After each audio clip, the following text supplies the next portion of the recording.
Hello, and welcome everyone to the Creative Confidence Podcast, our first episode of 2023. I'm Colita Stafford, a partner at IDEO.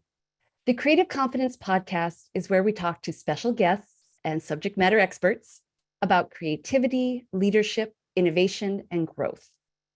If you're new to the podcast, we welcome you to think about questions you have for our guests. We open up the last portion of our podcast for questions.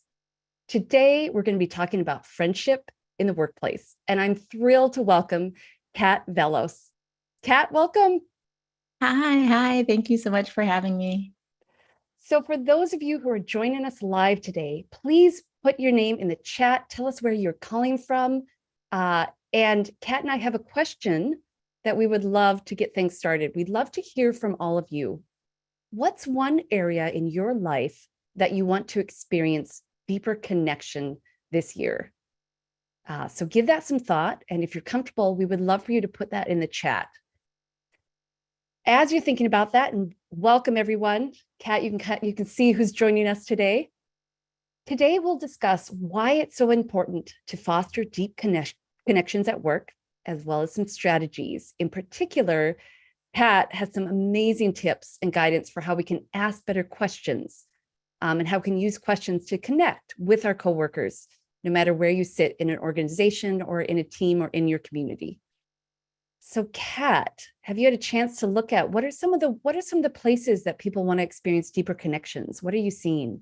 Yeah, I'm seeing someone wants to reconnect with old friends, definitely wants to connect with work and friendship. I'm seeing trust. I'm seeing another, I would love to experience deeper connection with my community, new friends, professional networks, family and friends. Adult children, teenagers. Yes. Colleagues.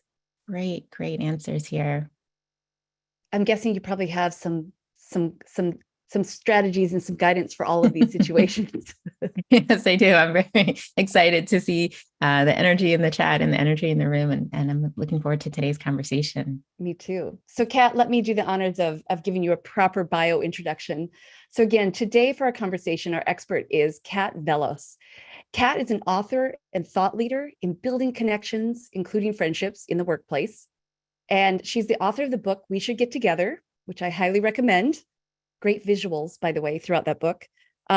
She's also been a featured speaker at TEDx, SF Design Week, Lesbians Who Tech, and General Assembly, amongst other places. Her writing has appeared in the New York Times and Fast Company.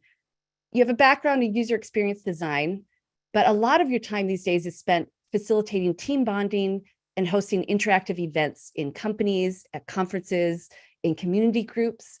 And it's all centered on fostering stronger teamwork, more authentic connection, and including even, not surprisingly, hybrid teams. Yes. And I would say the core of what I understand all of your work to be is about a greater sense of belonging and connection.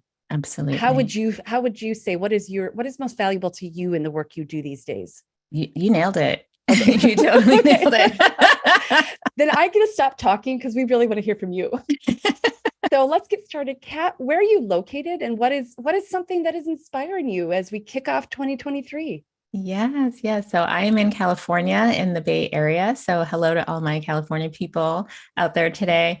And something that's inspiring me about this year is something that I actually just wrote in my newsletter this week. And it was that one of my goals for this year is to be more of a joiner. So I have been facilitating community groups and workshops for the last 20 years. And I am very comfortable in the facilitator role. I'm very comfortable coming up with an idea and creating a gathering around it. And I do a lot of that in my work, obviously. And so this year, one of my goals is to actually be more of a joiner, because one of the wonderful things about it, and Priya Parker has written about this a lot too, is that there's also a lot that you bring to a group when you are a really enthusiastic guest or participant or member, whatever word you want to use for the member who's sitting in the circle. And I want to spend a little more time in that role too. So that's something I'm inspired about in 2023, and I'm looking forward to it. So invite me to stuff. That's a great one. And I will say too, for all the people who maybe identify as more of an introvert, I know that you also actually do. And so can you give that invitation? Like that can sound scary. We're going to be talking about friendships. You just Uh-huh. mentioned joining. Do you want to create some safe space for those of you who are like, that is not my default? Do you want to speak to Yeah. that? Yeah, I mean, people are often surprised when they hear that I'm an introvert. There's this misconception that only extroverts want to speak or be in front. I'm not shy. I'm not shy around people. I love talking to people. Being an introvert mainly has to do with where my energy comes and goes when I'm socializing or in any type of group. And so, in a different way, I honestly think being a joiner will probably be less exhausting than like being the group leader, but they're just different. It's just different ways to give our energy or to get our energy filled up. And whether I do either one of them, I'm going to need like a day to myself to rest afterwards. So either way, I'm open to it. Love it. You know yourself well. That's so great. So why don't you tell us a little bit more on this topic about your journey and a little bit about you and how you got into this work? Yeah. So connection is something that has always been important to me. And one of the reasons for that is because I know how good connection feels and I know how awful disconnection feels. And in the context of work, one of the things I've noticed in my life, I've worked a lot of places, I've had a lot of different kinds of jobs at different kinds of companies, and I have experienced disconnection at work and I've experienced connection at work. So when I've had that experience of workplace loneliness, it could happen at a small company, a medium-sized company, or a large company. And I've also had amazing friendships and tons of really wonderful work connections, small companies and medium-sized companies and large companies. And that's because it's not about the size of the company or the space. It's about the quality of those relationships, knowing that you have psychological safety, knowing you can ask a question or take a risk, and there's not going to be you're not going to be ostracized by doing those things. And I'm a queer Black woman and an immigrant to this country. So I know what it's like to be an other in many different kinds of ways. And with that experience as a queer Black woman, I know that disconnection is felt a lot more strongly when you have an intersectional identity like I do. And so, in that way, it's even more valuable to me when I can share identities with people, when I feel really understood, and when I feel understood even across different identities, like with people who don't understand what it's like to be a queer Black woman. And so it's really meaningful to me. In my own personal experience, I got a lot of that connection at employee resource groups and ERGs in the companies, and when those were not present or not available, we had to make it on our own, right? And workplace friendships were the source of that. And so it's something that's just so profound to me. And it's the reason why it's the focus of my work now, is because I want everyone to know how wonderful it feels to have that connection and belonging. Everyone deserves it. Everyone. Wonderful. Kat, I'm so thrilled you do this work. And I'm so thankful you bring all of those experiences to your work, because all of us need somebody with your expertise and your experiences to also help reassure us that we're not alone in this. And so let's talk a little bit about how you talk about friendship. Like, friendship can mean a lot of different things based on your context. We have a very global audience here today. There are some people who may be in a work context where friendship at work is not the norm and might feel uncomfortable. We also live in a very heavy social media world where people feel they have thousands of friends because of their social networks. Yeah. How do you define friendship, especially in the context of work? Mm-hmm. So this question of defining friendship is so important that I chose to make it the opening of my book. Like before I even get into any of the chapters or anything, it's like we have to actually level set on what this means, because in the English language anyway, we make the word friend do a lot of heavy lifting. We make it do a lot of different jobs because we don't have enough vocabulary to cover all these different kinds of platonic connection, right? Sure, we have acquaintance and neighbor and coworker. We also have friend crushes and we have besties, but we really need to be clear about what we mean. And in the context of work specifically, you can have the spectrum of connection from a stranger to a casual professional acquaintance. And then you can, at the other end of the range, is like your work wife or your work husband or your gender neutral work spouse. And while some people go to work to make friends and some people don't, what I encourage people to think about is that a healthy colleagueship has so many of the exact same qualities and traits as a healthy friendship, right? And so hopefully you want a healthy colleagueship, even if you don't go to work to make friends. But if you do that, you're going to get a lot of the same benefits that you would get out of a healthy friendship. So That's one way to think about it. If you're like, Yeah, how to go to work to make friends. yeah, that is such a great connection. Colleagueship, having Mhm. the same qualities as friendship. So I love that. Thank you. Let's hold that. So let's talk a little bit about why that is so important. You've talked a little bit about the importance of connection and psychological safety at work. And now we have this Mhm. construct of colleagueship. Yeah. Why? What is so powerful about having good colleagueship and friendships at work? So, one of the things that we need to acknowledge, and probably everyone here has probably experienced this in your own life, is that we spend a lot of time with our coworkers.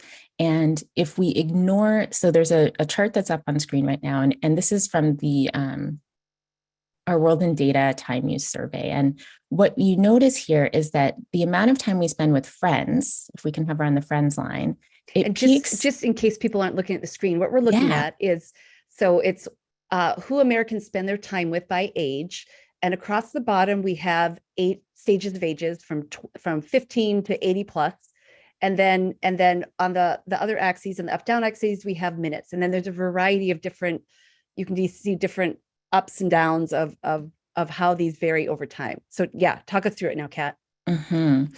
And so what we notice is if we look at the friends line, it peaks at around 18 years old, like right before you hit 20, and then it goes downhill until it kind of flatlines around your mid 30s, and then it stays flat until the end of life or until around 80.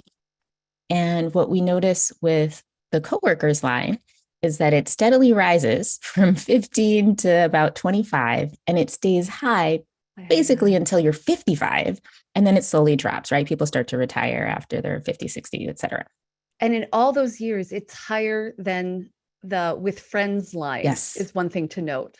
exactly. It is Wow. like the friends line is almost on the bottom of the chart, and the with coworkers line is almost in the middle of the chart. So what you see here is the opportunity for connection with the people that you're going to spend the most amount of time with. It just makes logistical sense to focus on having healthy friendship relationships with the people that you are automatically going to be around. I see a comment in the chat says, friend the one you're with. Exactly. Like, friend the one you're with, because you're going to be around each other anyways.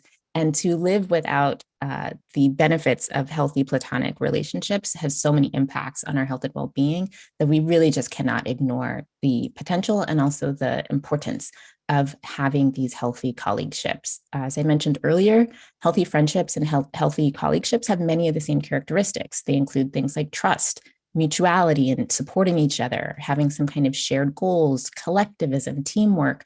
Hopefully, you encourage and care about each other. And if you're having a really awesome time, you're also going to laugh a lot. You're going to have appreciation and gratitude too. Hopefully, I love to laugh with my friends at work. So these things are also what we love about having awesome friends. Yep. So friend the one you're with, they're probably the people you work with. And if they're not, then take yourself to a conference and make some professional friendships for people who work at other companies if the people you're around are not them. Well spoken. Well spoken. So just in case somebody is still not quite convinced that this is worth their time, energy, do you have a story that highlights how this can be powerful? Can you really make this tangible for us? Sure, sure. So I did a couple years of qualitative interviews to write the book We Should Get Together. And one of the women that I interviewed for the book told me a beautiful, beautiful story about the way that a work friendship mattered to her. And her experience, she had met this person, I think it might have been at a conference or some kind of gathering and meetup or something. And she was a solopreneur. The other person also was, and they had this chemistry that was really aligned as professionals in terms of their goals, what they were trying to accomplish. And then, of course, you got to have a little friendship chemistry. And they decided to be each other's like colleague or work buddy. And so they just commit to each other all across the board to be your best self in the work that you're doing. One way that they do that is to help each other level up. One way that they do that is to also call each other out if they think they can push the other person. If they're not going to let each other slide into mediocrity or doing something poorly, they really are safe and vulnerable with each other. So they can say like, hey, I'm going to push back a little bit. I think you can actually step up, or I think you might want to change this or that. And they trust each other to take in that kind of feedback non-defensively and to help each other. And then, of course, they also get to celebrate their success, They have this willingness to grow, and there's a lot of joy and trust in that relationship. It's a beautiful, beautiful example of what it looks like when you offer this invitation to a closer friendship in your work world. The other person says yes, and then you both really commit. I love that. And it does, as you said too, in that example, it really does. It's about advancing what is important to each individual within that professional context. Mm-hmm. And the friendship is one of the vehicles for doing that in a more even potent way, it sounds like. Absolutely. Well, so, and thank you. Some of our guests are already asking questions. We're gonna get to a couple of them. A question I know you get a lot of in the groups that you work with is friendships within this hybrid space. So the state of work today is a lot of organizations and groups are experiencing remote work or hybrid work. Can you talk a little bit about what you're seeing that's shifting, or some of the challenges that teams are facing with regards to friendship in remote, or connecting and deepening those connections in a hybrid space? Yeah. So one thing to call out that I've noticed a lot of, and that I've heard from clients I work with, is that in many cases, being fully remote is easier than hybrid because everyone's on the same page. Like if everyone's zooming in, everybody's zooming in. Yep. Whereas when some people are zooming in and other people are in the room, it's going to create this hierarchy. And the people who are on the computer and they're remote are bound to feel more left out. And so there's this inconsistent field of experience with the connection and the type of interaction that you're going to get. Another thing that can be difficult with hybrid work is that the method of connection that you're supposed to use is not always totally clear. Definitely more transactional interactions. You can do asynchronous, you can use a team chat tool to do those things.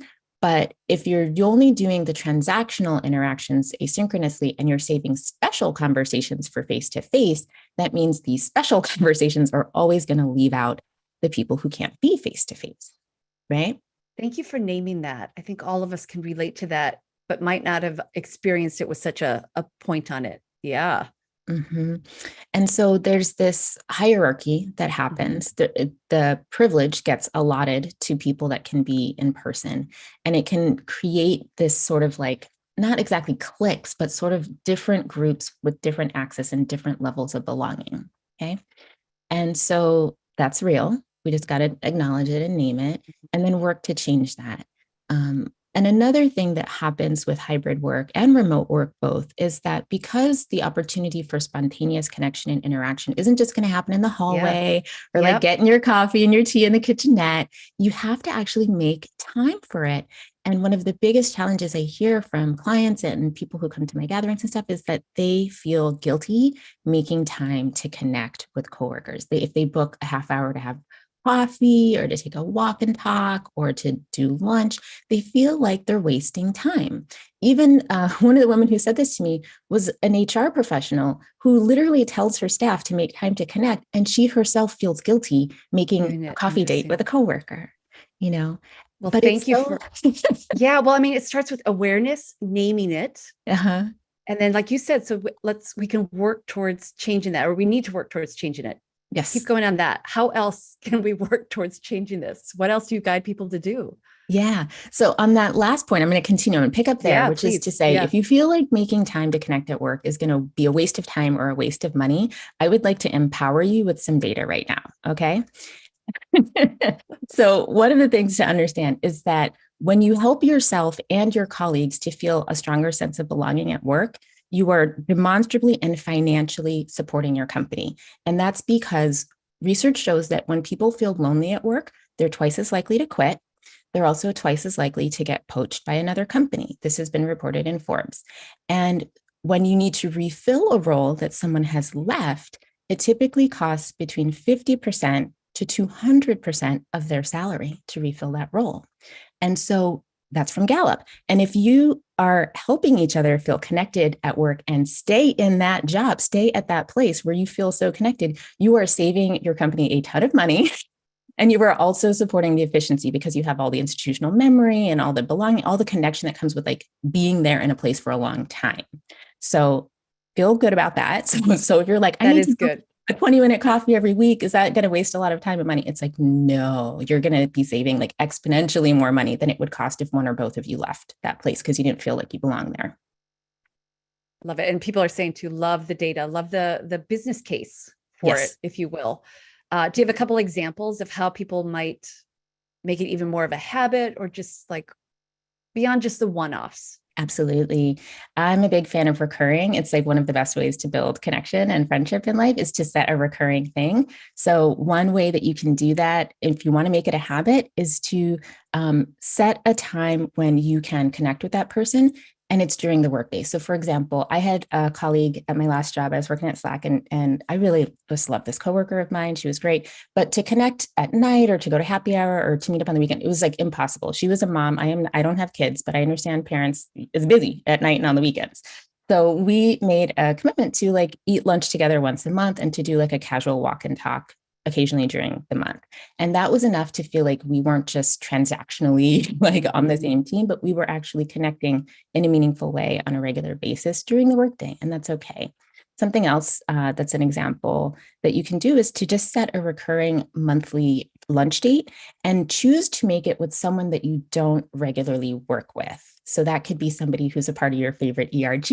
It could be someone who's in another department that you temporarily collaborated with. It could be someone on another pillar. And what this does is it gives you a sense of like a larger web of connection within that company. And it's also a little bit of breathing space. Like you can get with that person and you're not just going to fall into talking about the project that you're both working on that you both already know about. There's also this whole world of openness that you can dig into. So those are two ways. Make it recurring and be experimental.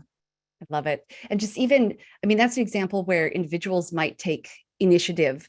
We've heard examples too of entire teams or even at org level integrating tools that set up meet in three, or I mean, Slack actually has quite a few different integration tools that automatically calendar and set up groups across an org. So you can scale this in a lot of different ways. And there's tools out there. There are. There are.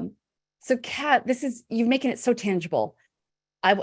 Let's help people with some things they can start to do this week in their relationships. So amongst the many strategies you've talked about, the rituals, just being aware of it. I know one of your favorites is asking better questions is one of the, and it's actually can be really effective. So let's get your advice on first why this is important and why it works. And then let's get some of your favorite questions so that we all might start doing a little bit more of this week. Why is it important to start to ask better questions? Like what's wrong with me, Kat, just coming up to you and being like, yeah, how are you? How's the weather? How'd that feel? It's okay, but it's not waking me up, you know? It's not waking me up. And every conversation is a chance to either feel seen or to feel invisible. You can walk away feeling happier, more alive, closer, or you can walk away feeling kind of tired and bored and immaterial. If I had a choice between those two, I would choose to walk away feeling more alive and happier and closer, and I hope you would too.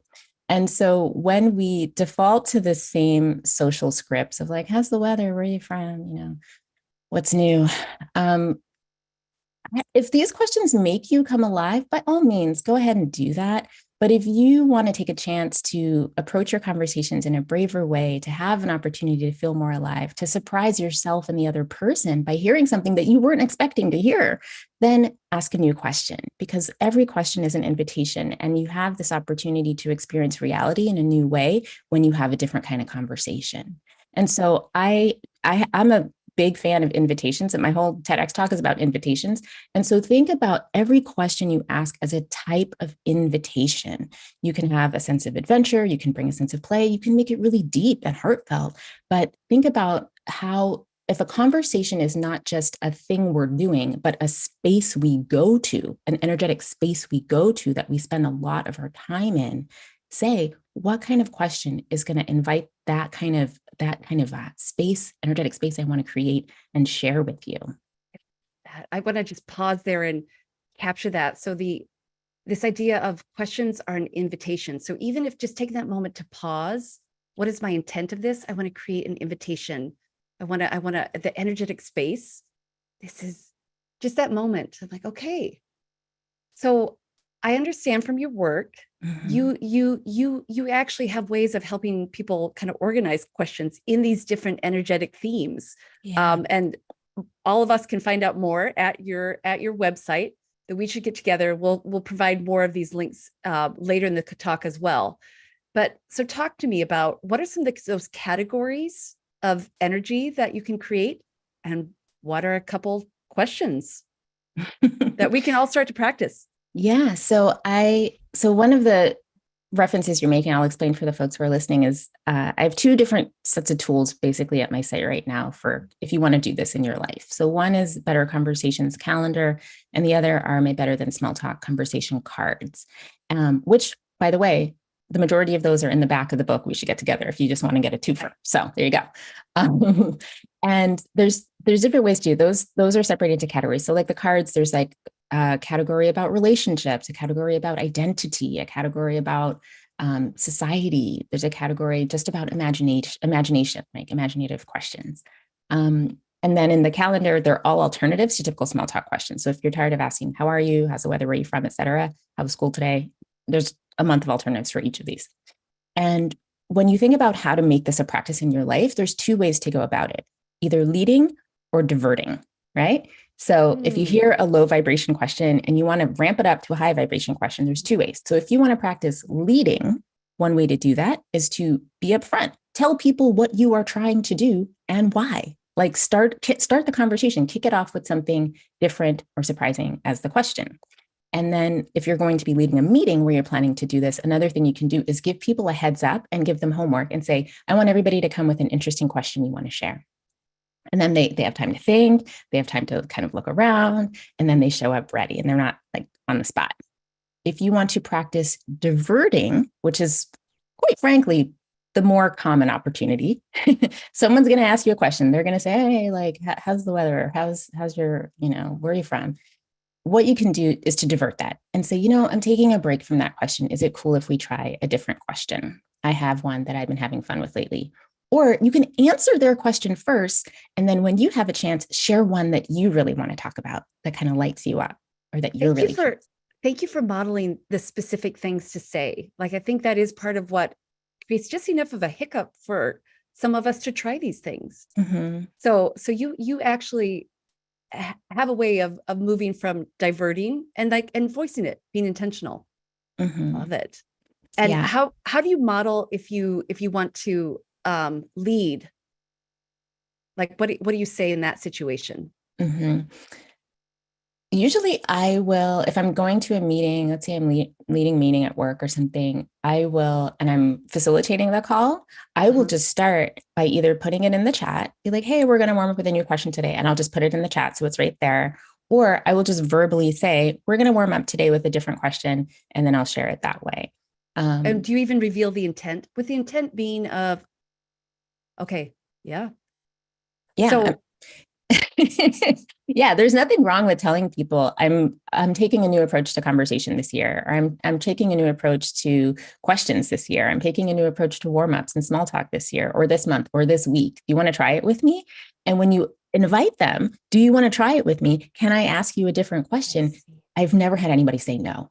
Yeah, that makes sense. And so if they do, that's about them.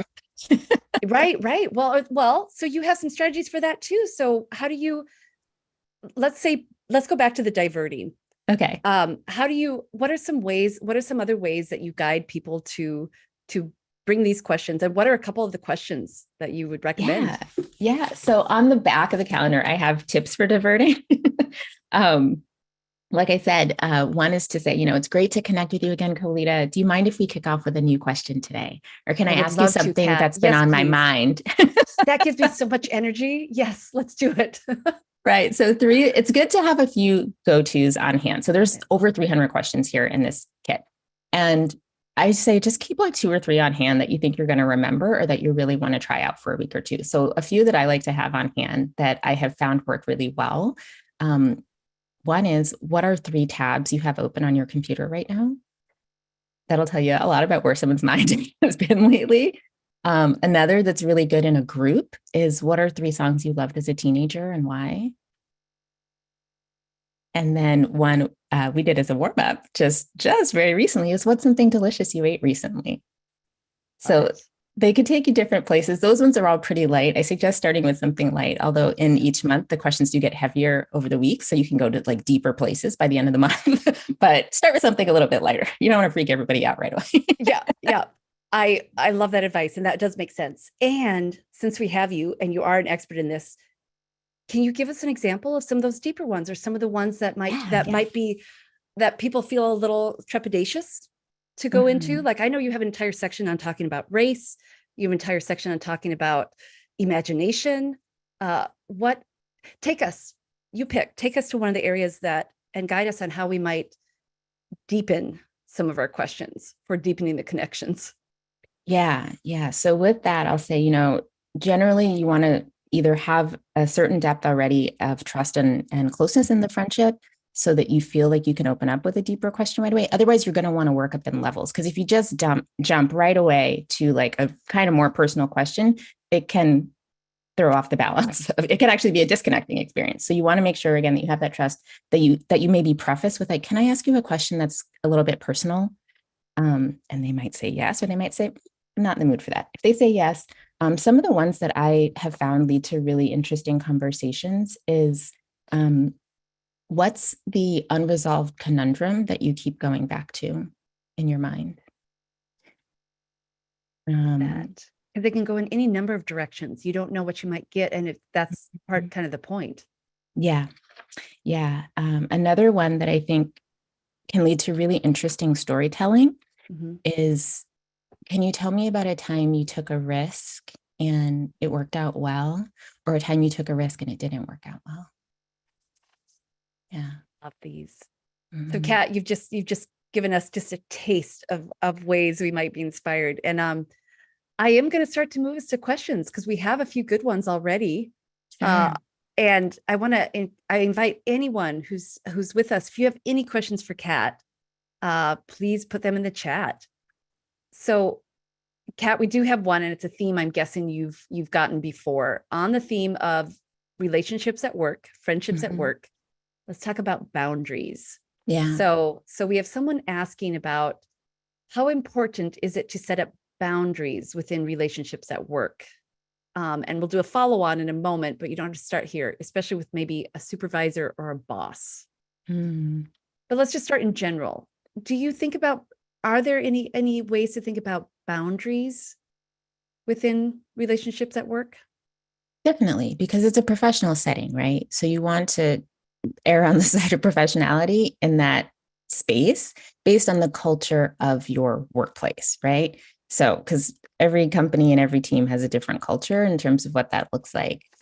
And so, err on the side of what is appropriate for your professional setting always. Within that, then scope down to like within this small group or this team, or then scope down even further to this one-on-one person. You also share a culture. You can have a culture of a one-on-one colleagueship. You have the culture of the small team that you may be a part of, and then you have the culture of the larger team and then the larger company. So think about boundaries in, like I said before, be professional. You're in a professional setting. And then within there, based on your level of trust and intimacy with the small group or with the individual colleague, what feels good to each of you. And it's okay to ask each other that. So, for example, one way I've experienced this in the workplace before is we made user manuals for like you wrote your own user manual for Huh. yourself. Uh-huh. And it said things like you answered certain questions. Everybody answered the same set of questions of like, this is my communication style. This is my personality style. These are the kinds of things that light me up. These are the kind of things that drive me crazy. And so you have a sense of who you're working with, and you can refer back to this like wiki about this person before Yeah. you go. Like you can name your boundaries very explicitly in a non-judgmental way, like right there, and share that way. Or you can just have a conversation and get to know each other and be like, what do you like at work? What are you hoping to get out of being at work? I had a colleague one time who was like, he just owned it. He was like, I'm an oversharer. And if I ever overshare, you can tell me to dial it back, and other people who clearly are like a little bit more resident or hesitant at work. And so, reticent or hesitant at work. And so read Either the works. room. Yeah, read the Yeah. room. And it's also okay to check in and say, hey, I would like to ask your opinion about something I've been going through. Are you open to that? Or is that something like maybe so open for. And I think it's really important to get that consent and to give them a sense of what they might be diving into before they're in the moment and they either feel like totally overwhelmed or you've totally overshared. So check first, ask a question, get their buy-in, and then try the thing. Okay. So related to this is so helpful. And even like you said, if you create like the wiki or you start to introduce language that becomes a norm for more people on the team as well. Mm-hmm. I have a related question. This comes from Claire. And I know you're going to have some good advice for this. So I have no problem connecting with female colleagues at work, but I struggle with those male colleagues who are older and more senior with me, or whom I need to engage with to be successful at work. Do you have any tips for when the kind of the balance or it's either asymmetric or it's someone outside of your comfort zone? Wow, that's a big one. We could do a whole session to that question. I would have so many questions back for this person around like what are the expectations or requirements of your interactions with those guys that you're feeling this, it sounds like a power dynamic difference, like because of the hierarchy, but you have the sense of like needing to be connected. So maybe if I was brainstorming, and I know we only have a couple of minutes here, if I was brainstorming, one thing I might suggest is to check with them about how they feel about having a 20-minute chat to discuss certain, let's say, work-related topics, the kinds of things you might go to a mentor for, the kinds of things you might do mentoring with another person about, or certain, do you want to discuss themes in your industry or changes in the company, whatever it might be, whatever feels like the safe zone for you and these other folks. It's okay to keep the conversation in that place. You don't have to ask them about what their favorite song was when they were a teenager. You know what I'm saying? Like, yeah, what I heard from that is like an adjacent space. Maybe it's not your everyday data work, but like an adjacent space, professional space that makes sense, but that changes the conversation a little bit. Yeah, that's great advice. So Kat, we have time for one more. If that's okay with you? Definitely. I wanted to go to, there's so many. Hold on, give me one sec. There is one that goes back to the virtual setting. Well, you touch on some of this, but I'm going to go here. So this comes from Clara. As an extrovert, I find virtual interactions very draining and in-person interactions energizing. How can I build deeper relationships with my virtual colleagues as someone who struggles with the virtual work setting? I know a lot of us can relate to this right now. Absolutely. Thank you for asking that question, Clara. And virtual is not going away, right? So it's good to think about ways to cope and ways to deal with that. I would encourage Clara to, as vulnerable as they feel like being with their team, to see what happens if you disclose that to your team, to find out how many other people might feel the same way you do. And again, this is up to you and your level of vulnerability, how much you want to do.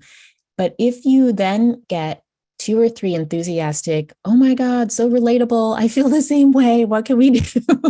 Then perhaps explore what it's like to connect with those folks not on Zoom, right? The funny thing is, and I might just be a weirdo, but I love phone calls and I feel much closer to people when I have an audio phone call than when I do a video call. I think that's such a great tip. Even turning your camera off. Yeah. It is true. You tune in differently when you're not having to be distracted by your own presence and how you show up. Yeah.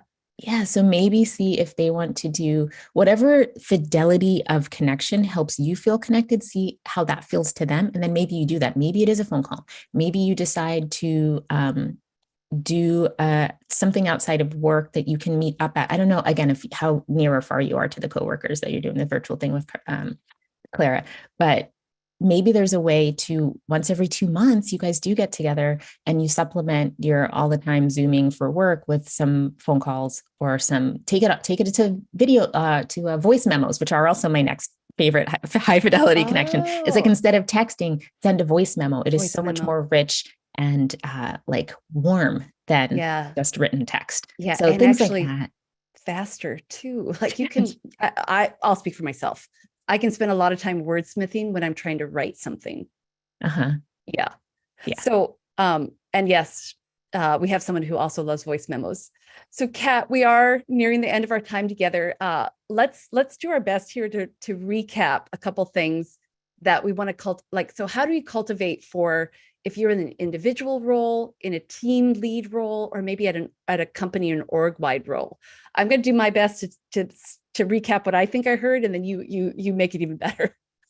So, if you are in an individual role, ways that you can cultivate deeper connections is just start by picking maybe one or two colleagues and setting up an intentional plan for how you want to support each other and how you want to connect. Create a ritual around it. If you're a team leader, sounds like how might you think about ways that you might introduce structures within your existing, like how you start meetings, um, just the precedents and the language you use within your team. Mhm. At an org level, you might think about, again, I think I heard you like thinking about full structures, like a wiki that talks about what each employee, like how you're at your best, or kind of structured meetings like meet and threes that happen every Wednesday, and it's a random. Yeah, all of these have the benefit of they have business impact. Yeah. People who feel connected at work feel more capable of work and are just more present. Mhm. So you tell me, Kat, Mhm. what else, as we think about like tips at the individual, team, or company, anything else that you would encourage us to keep in mind? That was a beautiful summary, Colita. Thank you so much. And one last thing I would add is to give a special reach out to the folks who got hired at the company during the pandemic and never got a chance to be exposed to your culture in person before, because those are the folks who have often the hardest time getting that sense of inclusion, is because they're walking into something that other people experience that they never had a chance to experience face to face before COVID. So think about those folks who got hired in the last year or two or three and do some special reach outs for them too. That is wonderful. So, Kat, I'll just recap what we've been talking about, and then the last question you do get is what advice would you have given yourself at a younger stage in life? You think on that. And I just want to say thank you again, Kat. Thank you for joining us and sharing today with us why it's so important to cultivate healthier relationships at work and friendships. We've been talking with Kat Vellos. If you'd like to learn more about Kat, you can visit her website at katvellos.com. We'll put these links in the chat. And we've mentioned a couple things that I personally encourage you to check out. So one of my favorites is the We Should Get Together book, because it does have all of the questions. If you only want the questions too, there is options for that at the weshouldgettogether.com. In all cases, I do encourage you to hop on Kat's newsletter. If you want to hear more about conversations like we had today, I encourage you to check out other Creative Confidence podcast episodes in our series. And of course, I'm from IDEO. We teach courses on creative leadership, storytelling, and connections. So I encourage you to check us out there. Especially one of my favorites is that we have a course on cultivating creative collaboration, which is all about how do you deepen relationships and give better feedback. With that, Kat, so let's close this out. What advice would you have given to yourself at a different stage in your professional career? Great question. That's a great question you could take to your people out there. I think I got it from this great book. Man, I could write a book about the advice I would have given myself as a younger person, but perhaps one of them would have been start saving for retirement earlier, and also don't be afraid to rock the boat a little bit, because chances are what feels like a lot to you is perhaps small in the larger scheme of things. So say the thing, be yourself, show up. Don't feel like you got to perform what it means to be a worker, be you. And that would have probably made it a lot easier and less stressful when I was quite young in my career. So yeah. What a perfect way to end. Thank you, Kat. Thank you for all you do to bring these mindsets and these tools and these invitations to all of us. And I'm so thankful for all that you do. And good luck to everyone out there. I hope you leave today with some thoughts on how you might start to deepen your connections at work. Maybe set an intention for yourself this week on one person or one question or one thing that you want to try different at work this week. Yeah, Kat's nodding. Yes, definitely. Yes. Definitely. Okay. Thank you so much for having me. This was a blast. Thank you, everyone. Thank you, Kat. Take care. Take care. Bye, everybody.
Thank you.